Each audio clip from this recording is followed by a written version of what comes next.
애플에서도 그쪽에 그 시리도 개발하셨고 그쪽에 그 팀장 역할도 하셨고 2018년도에 아마 SK텔레콤에서 AI 리서치 센터를 만들면서 우리 김윤 박사님 같이 귀한 분을 이제 모셔온 걸로 저는 그렇게 알고 있습니다.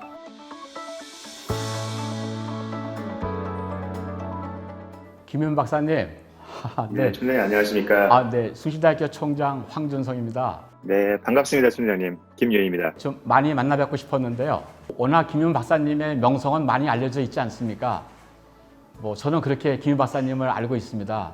애플에서도 그쪽에 그 시리도 개발하셨고 그쪽에 그 팀장 역할도 하셨고 2018년도에 아마 SK텔레콤에서 AI 리서치 센터를 만들면서 우리 김윤 박사님 같이 귀한 분을 이제 모셔온 걸로 저는 그렇게 알고 있습니다. 제가 재작년에 처음 와서는 AI 연구 쪽만 맡았었는데요.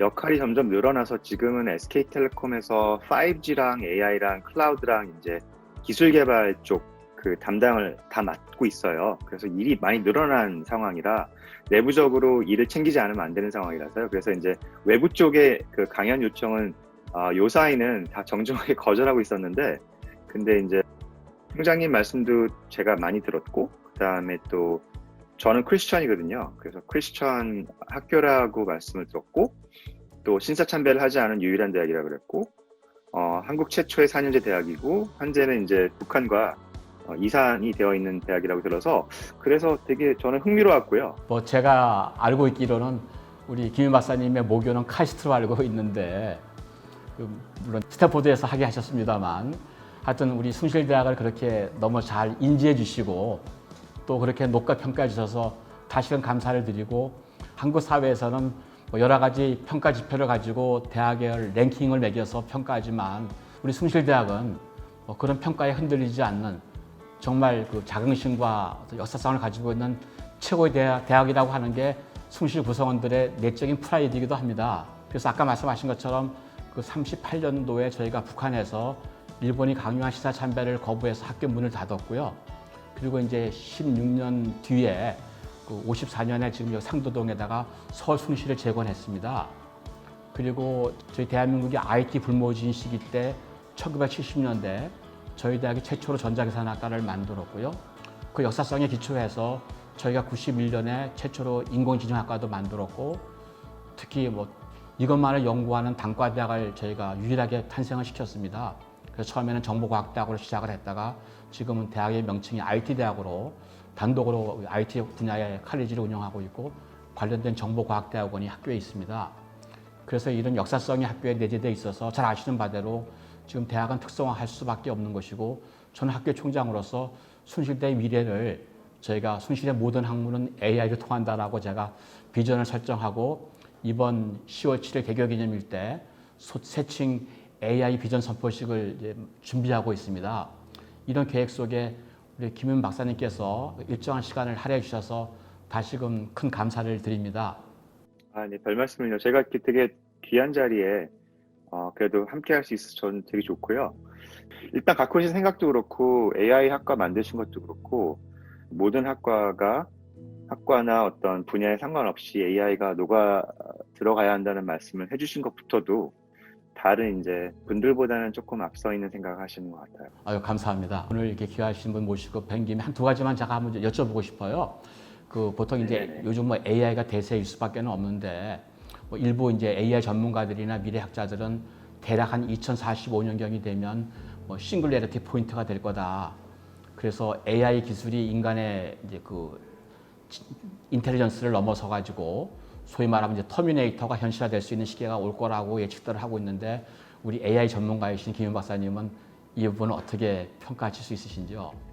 예, 그런 말씀 많이 들어서 저도 사실은 생각도 해보고 또 이제 제가 같이 일했던 그리고 또 업계에서 어느 정도 명망이 있는 분들과 미국에 계신 분들과 그런 토의를 자주 하는데요.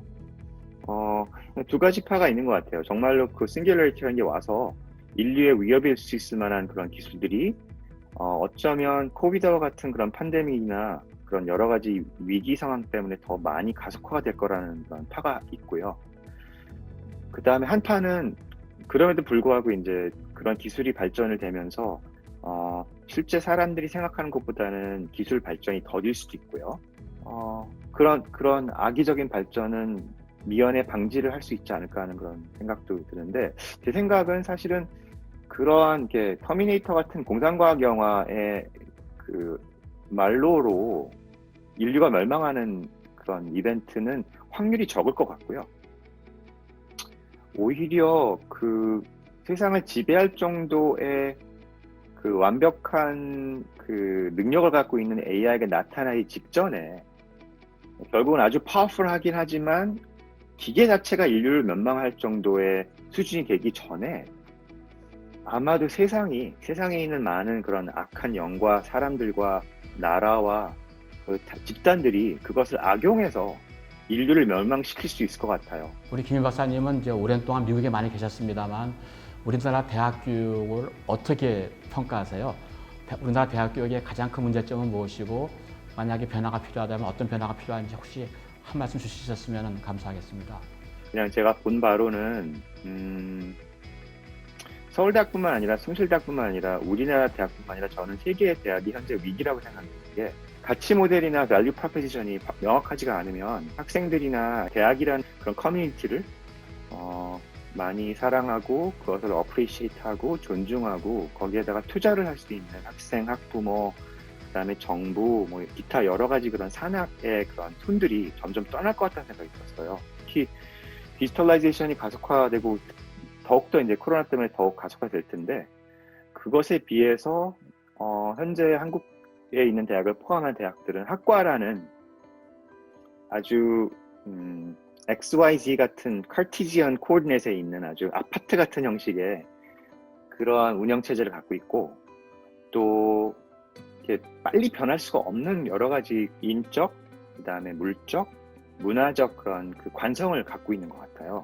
그게 이제 지금까지 오신 분들의 잘못이 아니라 그렇게 되도록 사회가 발전을 해서 대학이라는 게 이제 어떤 어떻게 보면 상아탑 같은 그런 탑을 만들어놨는데, 근데 이제 항상 변하는 시대, 특히 제 생각에는 앞으로는 이런 팬데믹을 비롯한 예측이 불가능한 그런 이벤트들이 훨씬 더 많이 일어날 것 같거든요. 불행히도.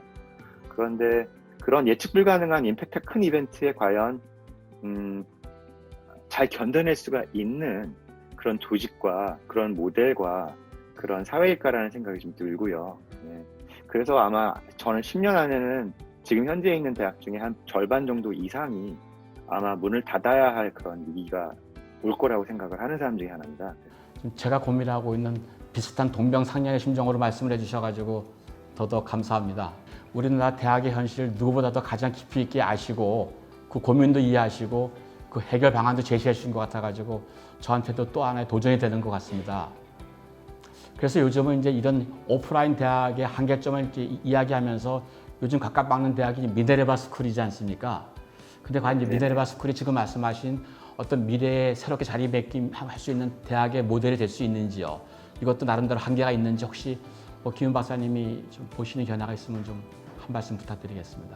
네, 제가 미네르바 스쿨에 대해서는 안 지가 한 2년 됐고요. 제가 잘 알던 동료가 거기 교수 총장이 돼갖고 제가 그 친구 통해서 좀 많이 듣게 됐어요.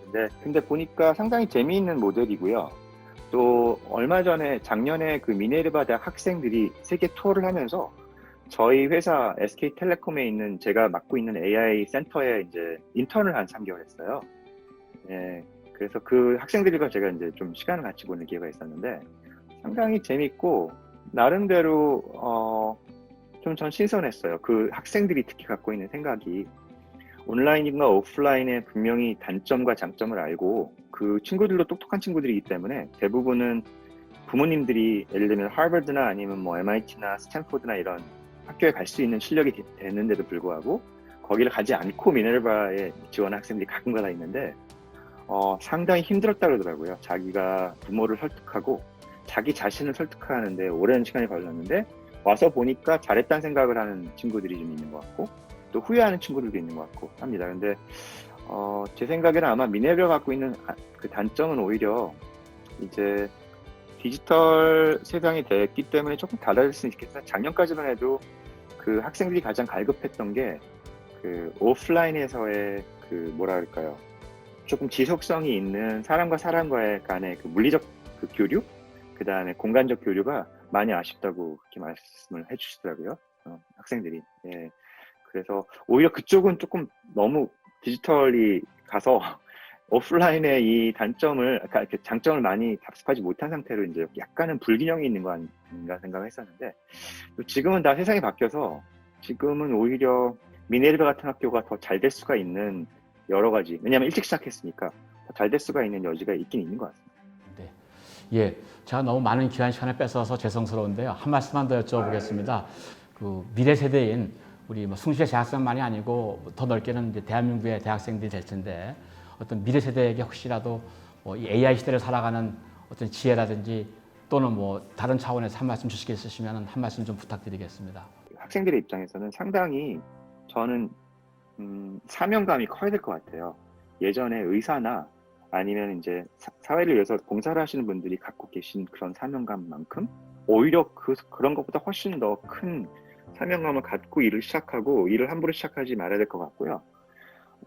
본인이 하고 있는 일에 대한 임팩트가 이제 보통 이제 공학생들은 그런 생각을 잘 안 하게 되고, 저도 사실 옛날에는 그 생각을 전혀 못 하다가 이제 조금 경험이 쌓이니까 뒤돌아보면서 이제 내가 했던 일이 이러한 임팩트가 있었냐라고 이제 뒤돌아보는 경우가 많은데, 지금 오늘 사는 공학도는 제가 보기에는 그 생각을 조금 일찍 했으면 좋겠다는 생각이요.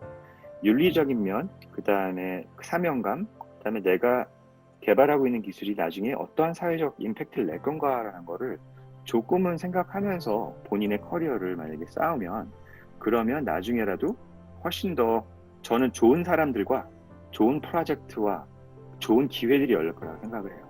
오히려 그 생각을 못하고 공부를 하게 되면 자칫 잘못하면 악이나 좀 음지의 그런 기술 세계로 빠져들 그 가능성이 큰데, 그가 아니라 내가 하고 있는 일에 관한 사회적, 그다음에 역사적, 그다음에 저 같은 경우에 종교적 의미를 함께 갖고 간다면, 그러면 그 생각을 하면서 가는 우리 학생들한테는 훨씬 더 선하고 좋고 궁극적으로는 저는 가장 베스트의 기회들이 올 것 같다는 생각입니다.